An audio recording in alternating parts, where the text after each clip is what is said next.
Good afternoon, Cougars. I'm Luis Nunez. And I'm John Artigas. And today is Wednesday, October the 5th.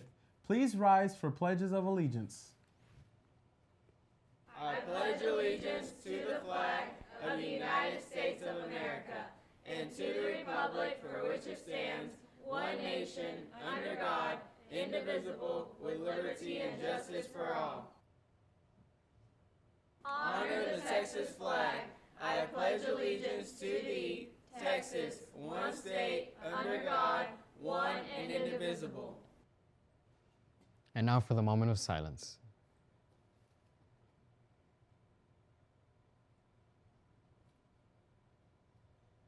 Thank you. You may be seated. Today we have a special extended edition of CPause. We have a special guest in the studio, Mr. James Wellman, our principal, has agreed to sit down with Alyssa Gonzalez and ask her a few questions about the climate at Western Hills. Thanks, guys. For 9 years, Mr. James Wellman has served as the principal of Western Hills High School. Today, he's here to talk about the environment around the school. Thank you for joining us today, Mr. Wellman. You're very welcome, Melissa. I'm happy to have the opportunity to come and talk about the climate of our school. It's exciting to be at Western Hills right now. Our athletics program is seeing lots of wins in each sport. We have a new cheerleading sponsor who has brought a lot of fresh ideas to the school and pep rallies. We had a good participation at our last pep rally. So my first question is, why did last week's pep rally get canceled? Well, it's a good question. Actually, one I'd thought about a little bit. In regards to your question about the events leading up to the cancellation of the last pep rally, we had a number of fights and disturbances from all different classes here at Western Hills, including the upperclassmen. In addition, we have issues with students that are clogging up the hallways, that are not moving from class to class like they need to, which is causing an issue with students that have their cell phones out in the hallways with their earphones. They're not paying attention. They can't hear whenever someone's trying to respond to them if there's an emergency. And then I've gotten a number of issues in regards to extracurricular activities where our students are coming to events from what parents are calling embarrassing behaviors from our kids there, cursing and trying to fight at extracurricular activities.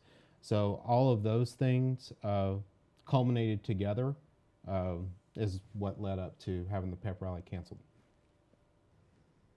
I see your point. I'm not sure everyone saw all the issues you mentioned. So this is where we are. How will this affect the homecoming pep rally and parade? Another good question. We have homecoming coming up here in just a few weeks. I believe the game and the parade is on the 21st, if I'm not mistaken. My plan is this as of right now. The parade will go on because of all of our involvements with our feeder schools, Waverly Park Elementary and Leonard Middle School. Depending on how our students act between now and that time will depend on whether we have anyone out front to watch the parade or go to a pep rally at that point. So really the ball is in the students' court at this point. So what is your response to the students who think it doesn't seem fair to punish everyone for other people's behavior? Well, in leadership, you often have to make tough choices on a dime very, very quickly. So my first and foremost job here is to make sure we have a safe learning environment and that students are safe walking around in the hallways. So like I had said before with the previous cancellation of a pep rally, when I feel like that the hallways are safe again, that students are complying with what we need them to comply with in order to excel in the classroom, again, the ball's in their court. They can fix all of these things that we've talked about here, and they can fix them very quickly. Thank you so much, Mr. Wellman, for taking time to sit down with us and set the record straight. Now we're throwing it back to Luis and John. Thank you, Alyssa, Mr. Wellman. All Cougar Idol contestants are reminded to meet with the choir teacher, Mr. Chandler, immediately after school today. On Monday, October 3rd, the Western Hills varsity golf team took 6th in the Mansfield Summit National Disaster Golf Tournament.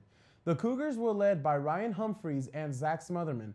Also competing were Hunter Island, Chase Kibler, and Cameron Rodriguez. If you see them, give them a shout out. Although there are things to work on, the boys were competing against mostly 6A schools and performed well. Good job, guys. The Key Club will be meeting Thursday, October 6th at lunch in room 240. You will be discussing volunteering at the animal shelter, Hangman's House of Horrors, and all other fun activities. The key to the club, you hold the key. If you need discounts for Six Flags tickets for October 10th, which is a student holiday, or for Fright Fest, you may pick up coupons in the main office. Applications for homecoming court are now available from Ms. Hutchins in room 225 or Ms. Hill in room 242. Freshmen, sophomores, and juniors will select a prince and princess to represent their class on the court. Seniors may run for king and queen. Please see Ms. Hutchins or Ms. Hiller for more information. Well, Cougars, that's all we have for you today. I'm Luis Nunez. Try to behave. And I'm John Ortiz for CPause on the CBN, wishing you a good day, some good news.